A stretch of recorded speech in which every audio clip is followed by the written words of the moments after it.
In a couple of minutes I wanted to share with you a small reflection from one of the very beautiful passages of Surah Al-Isra, Surah Al-Isra being Surah number 17 of the Quran. So Allah says, أَقِمِ الصَّلَاةَ لِدُلُوكِ الشَّمْسِ إِلَى غَسَقِ اللَّيْلِ وَقُرْآنَ الْفَجْرِ إِنَّ قُرْآنَ الْفَجْرِ كَانَ مَشْهُودًا.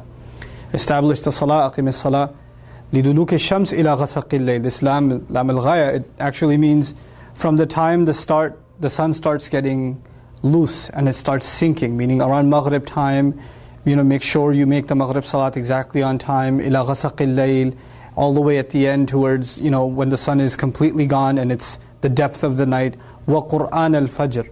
He didn't call it Salat al-Fajr, like establish the prayer at Maghrib, establish the prayer at Isha, when it's really dark at night. But when it came to Fajr, he didn't even call it Salat al-Fajr, he says Wa Qur'an al-Fajr, the Qur'an of Fajr. One of the benefits of that is, of course, that we should recite extra Qur'an at Fajr. But there's something special about me as a person, me as a Muslim, developing a relationship with the Qur'an, especially at Fajr.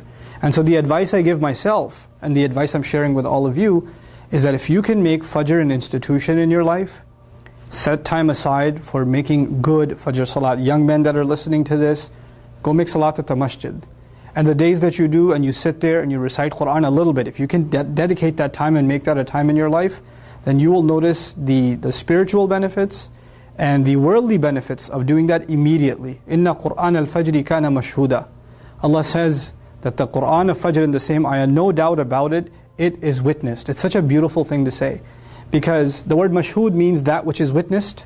So the Fajr of Qur'an, the recitation of Qur'an, the prayer that you recited or that you attended, is witnessed. The question is, witnessed by who? That's an hour of the day when most people are asleep. And so even if somebody's walking to the prayer, driving to the prayer, nobody sees them.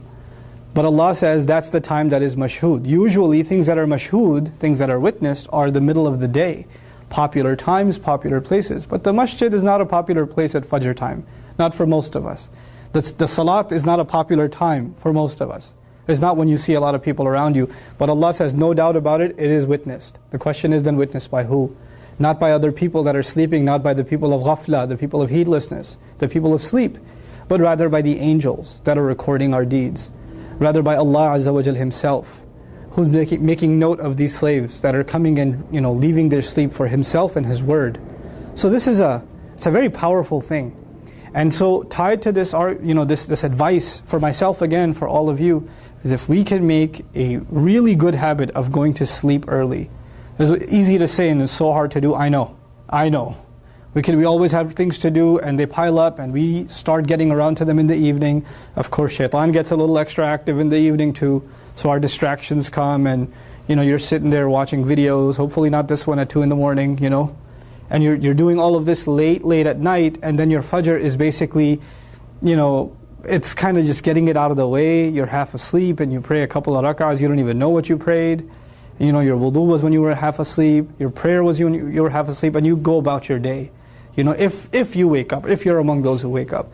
So if we can make a real habit in our lives of going to sleep early, and as a result waking up early and really having the Qur'an of Fajr being given its right, Qur'an al-Fajr. It's one of the few idafas. I don't know of any other idafa in the Qur'an except Qur'anahu, its recital. That the word Qur'an is associated with something else directly like this, with this kind of construction, except with Fajr. So I pray that I'm able to take advantage of that, and all of you are. And I can guarantee you, I know I've experienced this personally in my life, and I can guarantee you, you'll experience this for yourselves. Once you make a habit out of this, or you try to implement it even a little bit, you will start seeing its benefits immediately. If not almost immediately, you're going to start seeing your day is different, your mood is different, what you can accomplish is different, the barakah in your time is different. So I pray that Allah makes us a people of Qur'an, and a people that are really able to take advantages of the times that Allah offers His special assistance to us and His special blessings to us.